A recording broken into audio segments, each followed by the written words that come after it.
Hello, friends. I uh, I know I've got these giant glasses on today, but I hope that some of you that have sent me messages saying, can't you do something about the glare on your glasses?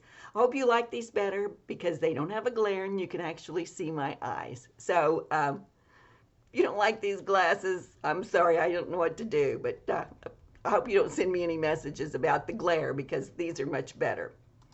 Anyway, I've gotten several messages from women who are grieved over family division and troubled, rebellious, or wayward teen and adult children. Hearts are grieved over the inability to see grandchildren and be a part of their lives. And there's so many estranged and divided families right now. It seems like it's almost at an epidemic. And if this is true for your family, let me assure you, my friend, you're not alone. I know that on social media and all over Facebook, we see our friends posting photos of smiling, happy families, and it would appear that they have no problems. They all love one another, they all get along, flowers bloom, birds sing, and every holiday is one that belongs in a Hallmark movie. But that's not reality. Every family has problems, and every mother has a troubled and worried heart, if not for our children, then for our grandchildren. And it grieves my heart that so many of you blame yourselves and feel such a heavy burden of guilt for the choices your children have made, and you feel the scrutiny of your community, and some of you are even feeling some condemnation and judgment from your church congregation and your church family. And that's tragic, and I'm sorry about that. But throughout the Bible is filled with dysfunctional families. Consider Adam and Eve. One son murdered the other.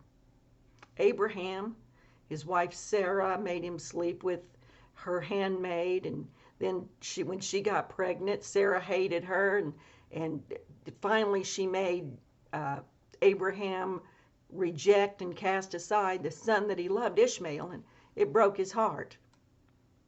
Not good. Then we have Isaac and Rebekah. This is a couple who would not win any Parent of the Year awards. They had these twin boys, Jacob and Esau, and they played favorites. Esau was Isaac's favorite. He was an outdoorsman, and Isaac loved that. Jacob was Rebekah's favorite because, he was mama's boy, tied to her apron strings, and liked to spend time in the kitchen cooking with Rebekah. And then Rebekah helped Jacob trick his dying father, Isaac, to giving him the blessing of the firstborn, which should have gone to Esau. When Esau discovered it, he vowed to kill Jacob. Then Isaac and Rebekah had to send Jacob away to save his life, and they never saw Jacob again. And then Jacob, he marries two sisters and takes their handmaids as concubines. And he's got these 12 sons, and they're all a mess. And they sold their brother Joseph to slave traders and lied to their father Jacob and told him a wild animal ate Joseph. The great prophet Samuel had two sons, Joel and Abijah. Samuel thought they would succeed him as God's prophets and be great judges of Israel.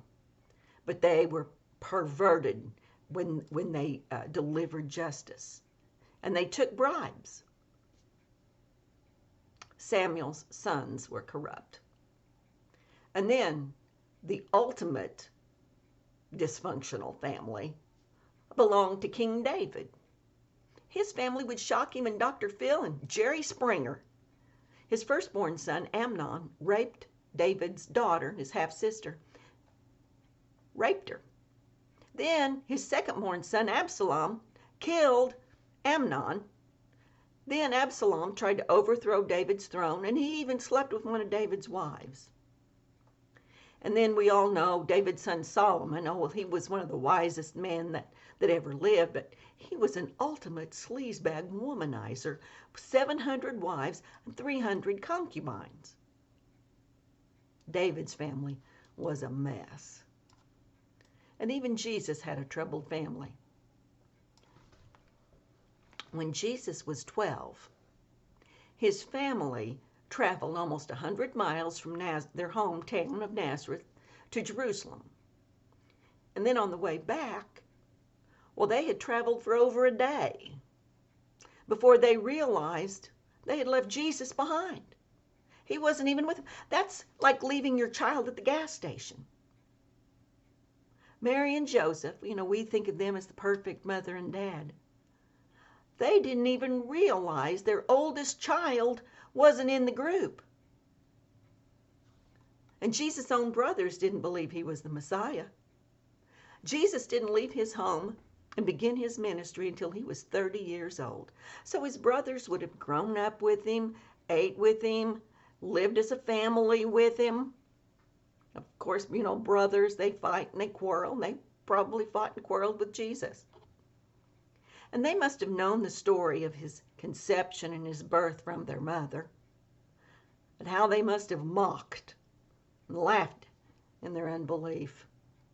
And when Jesus began his ministry, he was the talk of the town. His brothers must have been absolutely mortified and embarrassed by what he was doing, what he was saying. And in Mark 3:21, and I would encourage you to look it up, Mark 3:21, we read that his family thought he was crazy, tried to take custody of him, and told people he was out of his mind.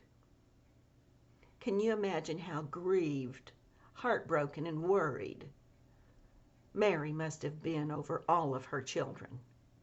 Can you imagine the conversations around their dinner table about their oldest brother, Jesus? But my friend, after his death, burial, and resurrection, Jesus' brothers came to believe in him. His brother James, in the book of the Bible that bears his name, called his brother Jesus the King of Glory. Another brother, Jude, called himself the servant of Jesus Christ in the book of the Bible that he wrote. How Mary must have prayed that God would open her children's eyes, that they would see their brother in the light of truth. And that prayer was answered. Now we must continue those prayers for our own children and grandchildren.